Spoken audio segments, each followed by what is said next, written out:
Oh yeah, by the way, I almost forgot to mention and throw this in there. The situation got so crazy that Shadeur Sanders even tweeted out about it. Take a look at this. It was bad, man. It was bad. There's nothing more and nothing less to say about it. However, guess what got leaked down and posted yesterday? Ian Rappaport tweeted out, here's a crazy combine story.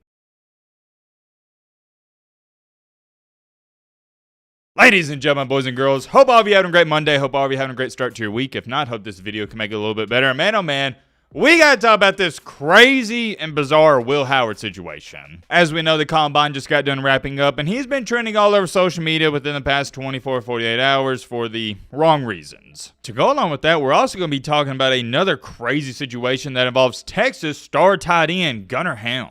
If you recall, I threw him in the quote-unquote biggest loser category, and that's because he had a terrible combine performance. He ran an awful 40-yard dash. It wound up being, I believe, a 4.89, 4.84, something like that. It was bad. But like we were talking about in the video, it was so strange to me because I saw this guy ball out in Texas, and I'd be willing to overlook that 4.84 40-yard dash because to me, he looks like a 4.6 guy. Well, come to find out, there is a reason that Gunnar Helm was struggling in the combine. We're going to talk all about that. We're not doing no intro, none of that. I don't got time to waste. You don't got time to waste either. Let's get straight into it. Hold on. What is this comment?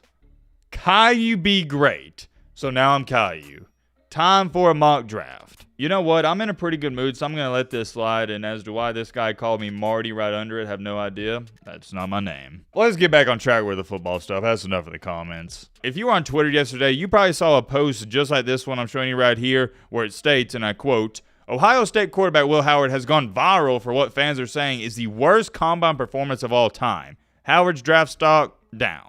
I think this is the original tweet that got everybody talking. It currently, as to when I'm looking at it, has over 30,000 likes and 6 million views, and it states, worst combine performance ever. Unfortunately, I cannot show you these combine highlights because the last time I tried doing that last year, the NFL almost took down my channel. The NFL is extremely strict when it comes to copyright, so I'm not even going to test it out, not even going to try it. All you need to know is, it's like a 1-minute montage of Will Howard throwing terrible passes. We already talked about the quarterbacks, and I did throw Will Howard in the biggest loser category. So I'm just want to make that clear and evident. And I'm still standing 10 toes down on that statement. He was one of the biggest losers. I don't even think anybody would argue with that because he did not help himself out. But, and I have an astronomically extremely large big but, here's my rebuttal to all these tweets going around saying it's the worst combine performance ever. Are you kidding me?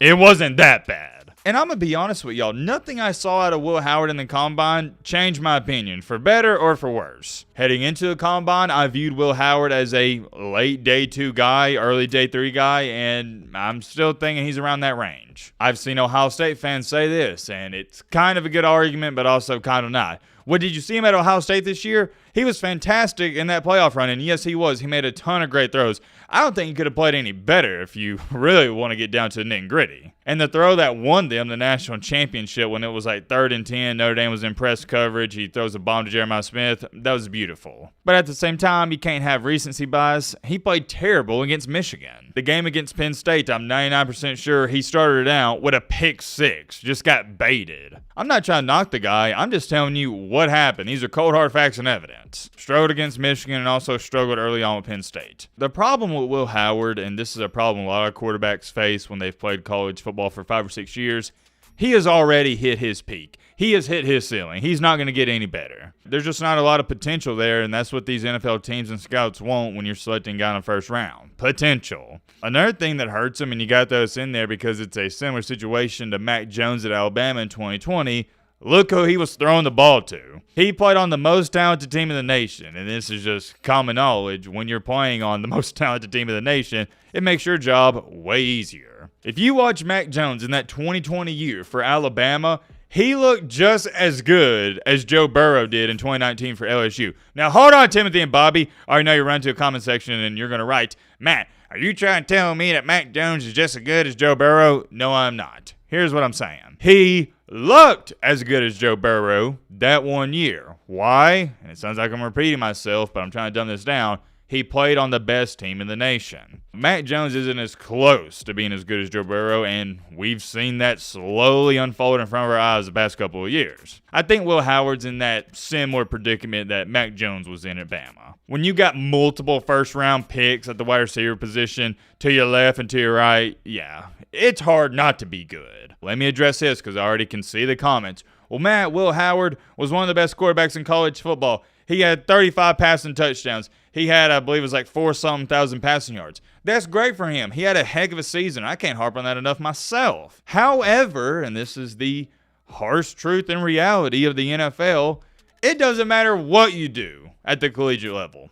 Doesn't matter. Not even 1%. I give you a great example. Look at Tim Tebow. His game didn't translate over, and the list goes on and on and on. Stetson DoorDash Bennett balled down at Georgia his final 2 years, and he ain't ever going to do anything in the NFL. But to go back to this narrative being thrown around that it's possibly the worst combine performance of all time, that's stretching it a little too far. It was bad, don't get it twisted, but it wasn't that bad. There's levels to it. I'm actually really curious to see how this situation unfolds. Let me know in the comment section, what round do you think he's going to get selected in? Oh yeah, by the way, I almost forgot to mention and throw this in there. The situation got so crazy that Shadeur Sanders even tweeted out about it. Take a look at this. I don't understand y'all hating on Will Howard. He just won a natty. It's hard to throw to wide receivers that you don't know. Everyone runs routes different. That's good of Shadeur Sanders to tweet that out, and I bet Will Howard really appreciates that. Kudos to Shadeur for sticking up for him. I really don't have too much more to add to that. I could continue to rant and rave on that, but moving along here to our second topic. A couple days ago, we talked about the winners and losers when it comes to the tight ends, and one of the biggest losers was Gunnar Helm. I just rewatched the video posted a couple days ago. I stated, and I quote,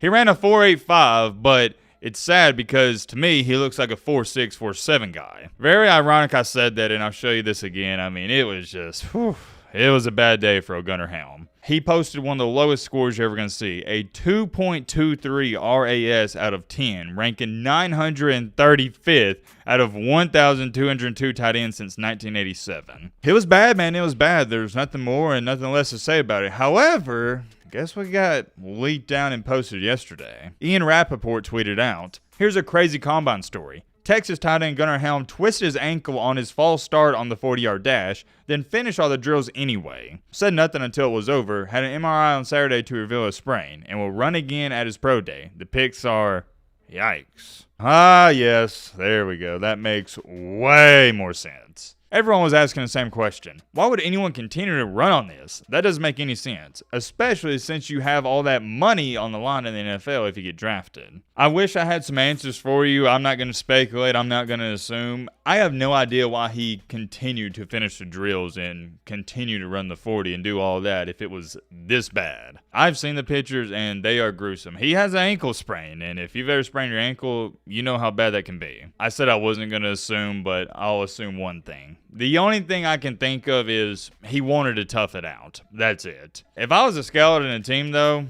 this is just me, my personal preference, I'm more impressed with him toughing it out and finishing it, wanting to prove a point, than him, if he were to make this decision, sit down after spraining his ankle. That's the type of player and individual I want on the team, but that's just me. Even with him doing poorly in the combine, I had to throw him in the biggest loser category because I was still high on him. I was still advocating for him because I've seen the game film. I've seen the tape. The guy's amazing. I'm a big Gunnar Helm fan, and to me, I know second round's probably too early, but if he's available in a third round, I'd go after him. I'm not going to sit up here and say he's the perfect tight end because if I thought he was perfect, I'd have him in the top 15.